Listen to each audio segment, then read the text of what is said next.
Hello everyone, myself Kavita and welcome back to all of you in my YouTube channel Economics Edu Point। अगर आप इस channel पर नए हैं तो प्लीज़ मेरे चैनल को सब्सक्राइब करें और बेल आइकन को प्रेस करें फॉर लेटेस्ट अपडेट्स के लिए। लास्ट क्लास में हमने पीपीसी कर्व में चेंजेस कैसे आते हैं उसके साथ फर्स्ट चैप्टर का जो माइक्रो इकोनॉमिक्स का फर्स्ट चैप्टर था उसको ओवर किया था। आज हम पढ़ेंगे chapter 2 consumer equilibrium. Consumer equilibrium होता क्या है? कंज्यूमर यानी ग्राहक, इक्विलिब्रियम मतलब वो पॉइंट जहाँ पे कंज्यूमर को, जहाँ पे ग्राहक को मैक्सिमम सेटिस्फेक्शन मिले, जो गुड्स एंड सर्विसेज वो बाय कर रहा है वहाँ पे अगर उसको मैक्सिमम सेटिस्फेक्शन मिले वो पॉइंट जो कहलाएगा वो होता है कंज्यूमर इक्विलिब्रियम। सो बेसिकली अगर मैं इसकी डिफाइन बोलूँ तो a consumer equilibrium is that situation in which consumer is getting maximum satisfaction by spending his income in one और 2 कमोडिटी। कोई सी भी कमोडिटी, यहाँ पे 2 कमोडिटीज़ आएगी हमारे पास कि 1 कमोडिटी में कंज्यूमर इक्विलिब्रियम कैसे होगा और 2 कमोडिटी में कंज्यूमर इक्विलिब्रियम कैसे होगा। सो मीन्स कंज्यूमर इक्विलिब्रियम में तब होगा जब कंज्यूमर जो स्पेंड कर रहा है अपना मनी गुड्स एंड सर्विसेज में उससे वो सेटिस्फाई हो जाए। ओके, सो पहले हम पढ़ते हैं कंज्यूमर क्या होता है। यानी कंज्यूमर मीन्स ग्राहक। अब मैं कंज्यूमर बोलूँ या कस्टमर बोलूँ, दोनों का मतलब ग्राहक ही है, लेकिन बेसिक डिफरेंस है इसमें। सबसे पहले हम पढ़ते हैं कंज्यूमर क्या होता है। A consumer is an economic agent who consumes goods and services to satisfy his wants. Consumer वो इकोनॉमिक एजेंट होता है जो कंज्यूम करता है गुड्स एंड सर्विसेज को टू सेटिस्फाई हिज वांट्स, अपनी वांट्स को सेटिस्फाई करने के लिए। और कस्टमर कौन होता है? Who buy goods and services. Means अगर मैं एक एग्जांपल लूँ कंज्यूमर और कस्टमर को समझने के लिए, जैसे मैं शॉप पे गई, मेडिकल स्टोर पे गई और मैंने कहा मुझे एक बेबी सोप दे दो, ठीक है। अब वो बेबी सोप मैं बाय कर रही हूँ, तो यहाँ पर मैं क्या हूँ? कस्टमर। मीन्स कस्टमर वो होता है जो खाली सिर्फ उस गुड को बाय कर रहा है, या गुड कोई भी गुड हो या सर्विसेज हो उसको वो बाय कर रहा है। यहाँ पे मैं एक कस्टमर हूँ। और अगर मैं उसको खुद यूज़ भी करूँ, उस बेबी सोप को अगर मैं यूज़ करूँ, ऑब्वियस सी बात है मैं तो यूज़ नहीं करूँगी, मैं अपने घर में किसी के लिए लेके जा रही हूँ, ठीक है। तो यहाँ पे मैं खाली क्या हूँ? एक कस्टमर। और जो उसको यूज़ करेगा, जैसे बेबी जो यूज़ करेगा वो क्या हुआ यहाँ पे? कंज्यूमर। मतलब कंज्यूमर वो होता है जो उस गुड्स एंड सर्विसेज को फाइनली यूज़ करे, और कस्टमर वो होता है जो सिर्फ गुड्स एंड सर्विसेज को बाय करता है। फॉर एग्ज़ाम्पल, जैसे मुझे भूख लगी है, मुझे मैगी खानी है, मैं गई शॉप पे, मैंने मैगी का पैकेट बाय कर लिया। ओके, तो यहाँ पर इस केस में मैं कंज्यूमर और कस्टमर दोनों हुई। कैसे? मुझे भूख लगी, मैं गई, खुद गई और जाके मैंने मैगी का पैकेट बाय किया। यहाँ पे मैं क्या हो गई? कस्टमर। और फाइनली मैं घर आकर उसको बनाऊँगी, फिर खाऊँगी, मैंने उसको यूज़ किया, तो मैं यहाँ पे क्या हो गई? कंज्यूमर। सो यही बेसिक डिफरेंस होता है कंज्यूमर और कस्टमर में। कंज्यूमर वो होता है जो फाइनली उस गुड्स एंड सर्विसेज को यूज़ करेगा, और कस्टमर वो होता है जो गुड्स एंड सर्विसेज को बाय करता है। ओके, नेक्स्ट हम आगे बढ़ते हैं। There are 2 main approaches to study consumer behaviour and consumer equilibrium are. Consumer के बिहेवियर को, ग्राहक के बिहेवियर को समझने के लिए, या कंज्यूमर कब इक्विलिब्रियम में होगा उसको समझने के लिए हमारे पास 2 अप्रोचेस है यहाँ पे। पहला है कार्डिनल यूटिलिटी अप्रोच और दूसरा है ऑर्डिनल यूटिलिटी अप्रोच। ये 2 अप्रोच हैं। कार्डिनल का मतलब होता है गणनावाचक उपयोगिता। मीन्स इसमें हम कार्डिनल यूटिलिटी में क्या करते हैं? हम इसमें नंबर्स में अपनी यूटिलिटी को शो करते हैं, यानी 1 2 3 नंबर्स में हम यूटिलिटी को शो करेंगे। कार्डिनल यूटिलिटी अप्रोच को हम मार्शल यूटिलिटी एनालिसिस और मार्जिनल यूटिलिटी एनालिसिस भी कह सकते हैं, क्योंकि कार्डिनल यूटिलिटी अप्रोच हमें कौन से इकोनॉमिस्ट ने दिया था? मार्शल्स ने दिया था। ओके, सेकेंड है दूसरा approach ordinal utility approach. Ordinal utility यानी क्रमिक उपयोगिता। इसमें हम अपनी यूटिलिटी को क्रम में, मतलब जैसे हमने रैंक दे दिया, ऑर्डिनल नंबर्स आपने पढ़े होंगे, फर्स्ट सेकेंड थर्ड, जैसे हम रैंक दे देते हैं फर्स्ट सेकेंड थर्ड, इस तरीके से रैंक में हम यहाँ पे अपनी यूटिलिटी को शो करेंगे। ओके, सो ऑर्डिनल यूटिलिटी अप्रोच को हम इंडिफरेंस कर्व भी बोल सकते हैं और हिक्सन एनालिसिस भी बोल सकते हैं। ये अप्रोच जो है वो किस इकोनॉमिस्ट ने दिया था, हिक्सन ने। ओके, सो ये दो अप्रोचेज़ है हमारे पास। तो सबसे पहले हम फर्स्ट अप्रोच पढ़ते हैं, cardinal utility approach. According to this approach, so indifference curve को हिंदी में हम बोलते हैं उदासीनता वक्र। ठीक है, अब हम स्टार्ट करते हैं कार्डिनल यूटिलिटी अप्रोच के साथ। Cardinal utility approach, according to this approach utility can be measured in utils. ठीक है, यहाँ पे हमारी ये अप्रोच कहता है कि जो यूटिलिटी है यहाँ पे हम उसको मेज़र करेंगे यूटिल्स में। ठीक है, अब बेसिकली यूटिलिटी होता क्या है, इसका मतलब क्या है यूटिलिटी का, वो समझते हैं। यूटिलिटी यानी उपयोगिता। Want satisfying power of A commodity is called utility. Means जैसे कि मुझे भूख लगी है, ठीक है, भूख लगी है यहाँ पे, यानी मेरी वांट्स क्या है, मुझे खाना मिल जाए। ठीक है, तो कमोडिटी यहाँ पे क्या होगी, गुड, या कमोडिटी में कुछ भी बोल सकती हूँ। ठीक है,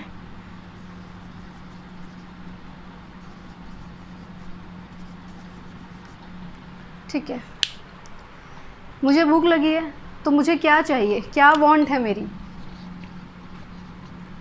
फूड, मुझे फूड चाहिए। ठीक है, तो ये फूड यहाँ पे क्या हो गया मेरा, गुड या कमोडिटी। ठीक है, मेरी वांट क्या है, मुझे भूख लगी है, मुझे फूड चाहिए। ठीक है, अब फूड जो है वो क्या हो गया यहाँ पे मेरा, गुड या कमोडिटी। ठीक है, अब वो फूड अगर मेरी सेटिस्फेक्शन को, मुझे सेटिस्फाई कर पाए, मतलब मेरी भूख को शांत कर पाए, उसको ही मैं क्या कहूँगी यहाँ पे, यूटिलिटी। यानी want satisfying power of A commodity, मतलब उस कमोडिटी में इतनी पावर होनी चाहिए कि वो मेरी, मुझे सेटिस्फाई कर पाए, उसी को मैं कहूँगी यूटिलिटी यानी उपयोगिता। फिर से समझते हैं, यहाँ पे जो फूड है वो मेरा क्या हो गया, गुड यानी कमोडिटी। इस फूड में यानी जो हमारा कमोडिटी है, गुड है जो, उसमें इतनी पावर होनी चाहिए कि जो वो मेरी वांट्स है, मेरी वांट क्या है, मुझे भूख लगी है, खाना चाहिए। ठीक है, तो वो उसको सेटिस्फाई कर पाए, उसे हम कहते हैं यूटिलिटी। यही यूटिलिटी का कंसेप्ट है। ठीक है, नेक्स्ट हम समझते हैं utility can be measured in utils. Utility को हम मेजर्ड करते हैं, इसको मापते हैं यूटिल्स में। अब यूटिल्स का मतलब क्या होता है, utils are imaginary and psychological units which are used to measure satisfaction obtained from consumption of a certain quantity of a commodity। Means utils एक इमेजिनरी और साइकोलॉजिकल यूनिट होती है जिसे हम मेज़र करते हैं सेटिस्फेक्शन के लिए, कि कंज्यूमर को कितना सेटिस्फेक्शन हुआ है किसी भी गुड्स या सर्विसेज की क्वांटिटी को कंज्यूम करने से। ओके, जो उसने ख़रीदा है, जो भी गुड्स एंड सर्विसेज बाय करी है, उससे उसको कितना सेटिस्फेक्शन हुआ है, उसको मेज़र करते हैं हम यूटिल्स में। कहाँ पे, यूटिलिटी में। सो यूटिलिटी को हम किस में मेज़र करते हैं, यूटिल्स में। सो फॉर एग्ज़ाम्पल, जैसे मैंने एक चॉकलेट और एक आइसक्रीम खाई, अब उसमें से ये बता पाना कि मुझे चॉकलेट और आइसक्रीम में से किसने ज़्यादा सेटिस्फाई किया, तो मैं ये बता सकती हूँ कि चॉकलेट मुझे ज़्यादा अच्छी लगी या आइसक्रीम ज़्यादा अच्छी लगी। लेकिन ये बता पाना कि कितनी ज़्यादा अच्छी लगी, बाय हाउ मच, ये थोड़ा मुश्किल है। सो इस प्रॉब्लम को दूर करने के लिए हमारे इकोनॉमिस्ट ने यूटिलिटी का कंसेप्ट लाया, यानी उपयोगिता का कंसेप्ट लाया कि सेटिस्फेक्शन, जो सेटिस्फेक्शन हो रहा है कंज्यूमर को, यानी मुझे जो सेटिस्फेक्शन हुआ वो कितना हुआ, और उसको किस में मेज़र करेंगे हम, यूटिल्स। अब हम समझते हैं यूटिलिटी यानी उपयोगिता को एक एग्ज़ाम्पल के साथ। सपोज़ करो कि आपने एक आइसक्रीम और एक चॉकलेट खाई, ठीक है, और आइसक्रीम से मान लो कि आपने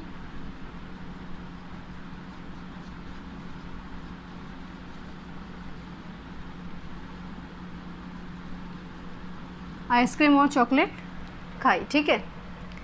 अब आपको इन दोनों में से किसने ज़्यादा सेटिस्फाई किया, आइसक्रीम से आप ज़्यादा सेटिस्फाई हो या चॉकलेट से ज़्यादा सेटिस्फाई हो।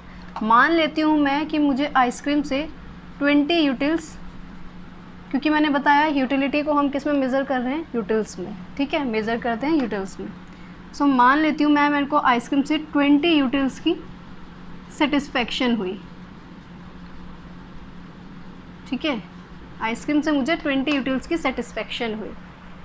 सो चॉकलेट से कितनी हुई, यहाँ पे ये क्वेश्चन आता है।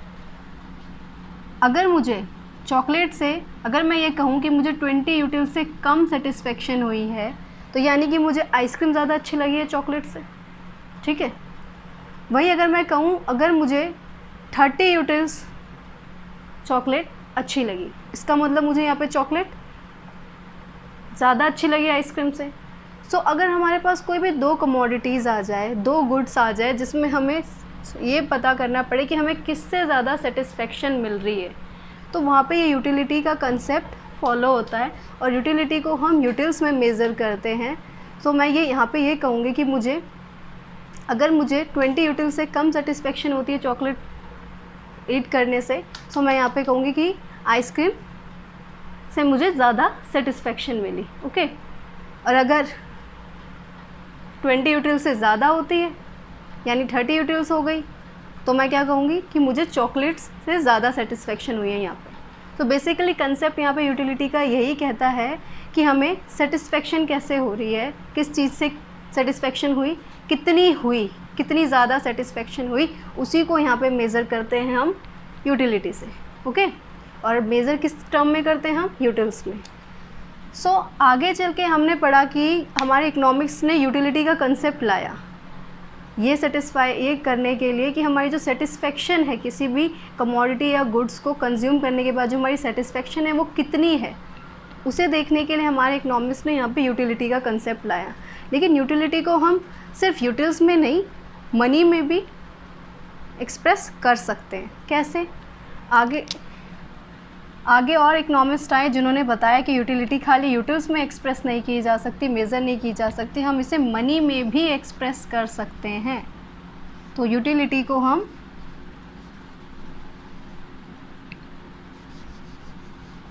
Utility is expressed in terms of money also, इसको हम मनी में भी एक्सप्रेस कर सकते हैं। कैसे? जैसे मैंने कहा, मैं इसी एग्जांपल को लेती हूँ कि आइसक्रीम और चॉकलेट, यहाँ पे मैंने ले लिया था 20 यूटिल्स, मुझे आइसक्रीम से सेटिस्फेक्शन हुई है, ओके। तो यहाँ मैं क्या करूँगी, यूटिल्स, जो मेरी यूटिल्स है, एक यूटिल को मैं 1 रुपीज़ मान लेती हूँ, ठीक है। यूटिल्स में मैं अपने एक यूटिल्स को 1 रुपीज़ मान लेती हूँ। तो मैं यहाँ ये कहूँगी कि मुझे आइसक्रीम से 20 यूटिल्स हैं, सो ₹20। इसी को आगे फर्दर कंटिन्यू करती हूँ कि मुझे चॉकलेट से मान लेते हैं कि 10 यूटिल्स की सेटिस्फेक्शन हुई है, मीन्स मुझे आइसक्रीम ज़्यादा अच्छी लगी है चॉकलेट से। So 10 utils is equals to ₹10।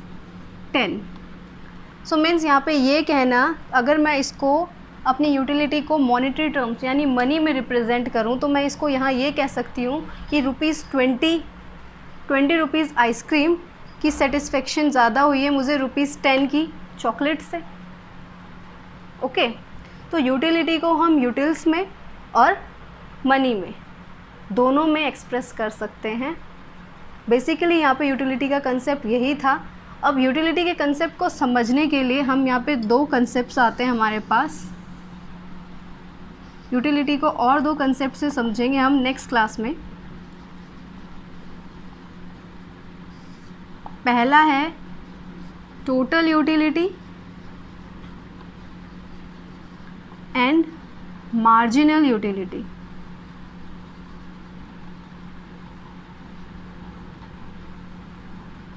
And next है law of diminishing marginal utility.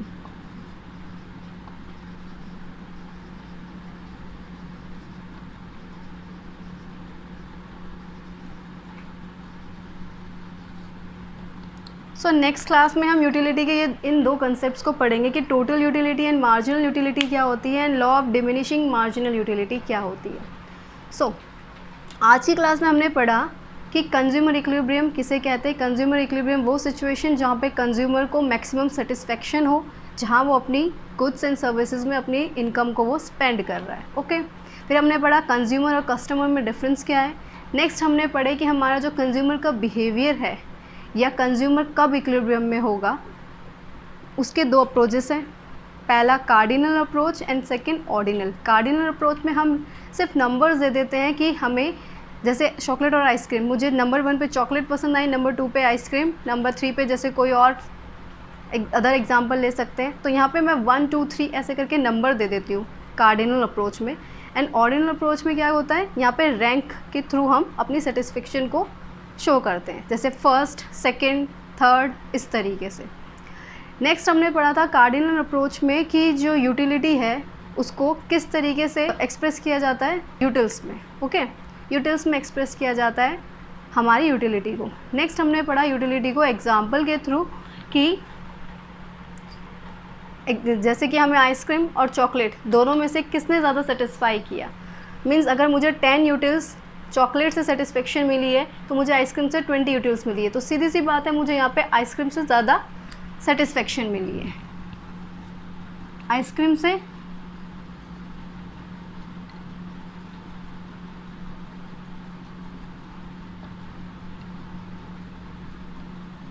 यहाँ पे मुझे आइसक्रीम से सेटिस्फेक्शन मिली है। ओके, हम यूटिलिटी को यूटिल्स के साथ साथ मनी में भी एक्सप्रेस कर सकते हैं। फॉर एग्जांपल मैंने 1 यूटिल्स को 1 रुपीज़ ले लिया, तो यहाँ पे 20 यूटिल्स यानी 20 रुपीज़, और चॉकलेट का 10 यूटिल्स यानी ₹10। तो यानी 10 रुपीज़ की चॉकलेट से मुझे 20 रुपीज़ की आइसक्रीम ने ज़्यादा सेटिस्फाई किया। यहाँ पे ये भी मैं बोल सकती हूँ। सो हमारी यूटिलिटी को हम यूटिल्स में भी और मनी टर्म में भी, रुपीज़ में भी एक्सप्रेस कर सकते हैं। कल अब हम पढ़ेंगे कि यूटिलिटी के कंसेप्ट में को समझने के लिए कौन से 2 कंसेप्ट हैं, total utility and marginal utility and law of diminishing marginal utility. So आज की क्लास में बस इतना ही, मिलते हैं नेक्स्ट क्लास में।